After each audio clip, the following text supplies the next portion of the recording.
মজা খেলতে মানে খোলা জায়গা পাইলে আর কি চাই।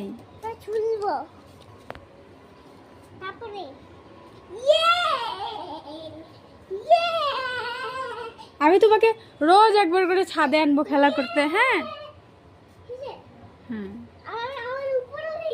না না উপরে উঠতে পারি না তো আমি, কত মুখে নোংরা।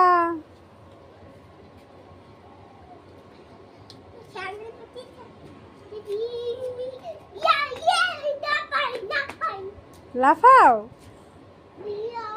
একটু, বলো তো গাইজদের কিছু বলো, বলো বলো বলো। অনেক মজা, কতটা ভালো লাগছে তোমার? কেন পালাবে কেন?